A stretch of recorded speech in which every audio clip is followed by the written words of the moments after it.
माँ ब्रह्मचारिणी की व्रत कथा। नमस्कार दोस्तों, आज शारदीय नवरात्रि के दूसरे दिन माँ दुर्गा के ब्रह्मचारिणी स्वरूप की पूजा का दिन होता है। चलिए जानते हैं इनकी कथा के बारे में। कठिन क्षणों में सबल देती है माँ ब्रह्मचारिणी।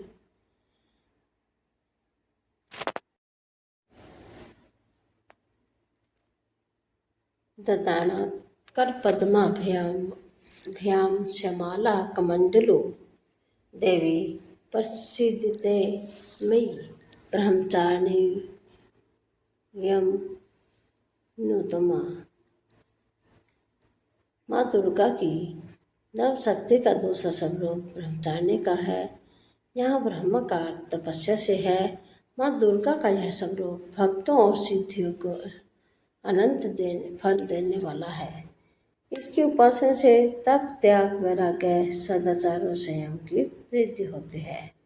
ब्रह्मचारिणी का अर्थ तप की चारिणी यानी तप का आचरण करने वाली है। देवी का यह रूप पूर्ण, ज्योतिर्मय और अत्यंत भव्य है। इस देवी के दाएं हाथ में जप की माला और बाएं हाथ में कमंडल धारण किए है। पूर्व जन्म में इस देवी ने हिमालय के घर पुत्री रूप में जन्म लिया था और नारद जी के उपदेश से भगवान शंकर को पति रूप में प्राप्त करने के लिए घोर तपस्या की थी। इस कठिन तपस्या के कारण इन्हें तपचारिणी अर्थात ब्रह्मचारिणी नाम से अभिहित किया गया है। 1000 वर्ष तक इन्होंने केवल फल फूल खाकर बिताए और 100 वर्षों तक केवल जमीन पर रहकर शांख पर निर्वाह किया। कुछ दिनों तक कठिन उपवास रखे और खुले आकाश के नीचे वर्षा और धूप के घोर कष्ट सहे। 3000 वर्षों तक टूटे हुए बेलपत्र खाए और भगवान शंकर की आराधना करते रहे। इसके बाद तो उन्होंने सूखे बेलपत्र खाना भी छोड़ दिए।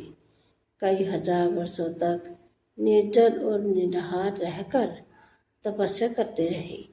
पत्तों को खाना छोड़ देने के कारण ही इनका नाम अपर्णा नाम पड़ गया।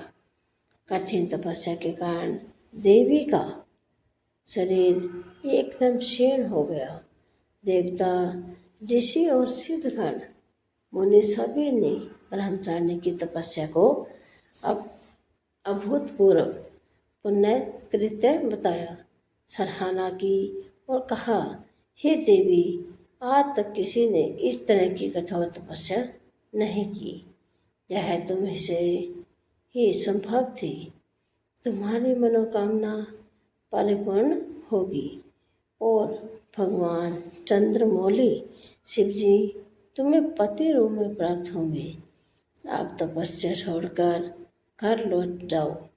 जल्द ही तुम्हारे पिता तुम्हें बुलाने आ रहे हैं।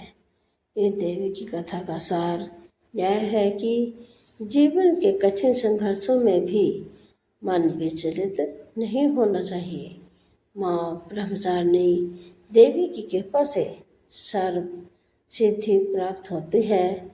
दुर्गा पूजा के दूसरे दिन देवी के इसी रूप की उपासना की जाती है। ऐसी ही धार्मिक और पौराणिक कथाओं के लिए आप हमारे चैनल को लाइक करें, शेयर करें, सब्सक्राइब करें और पूरी कहानी सुनने के लिए आप सबका तहे दिल से धन्यवाद। कल फिर मिलते हैं एक और नई कहानी के साथ।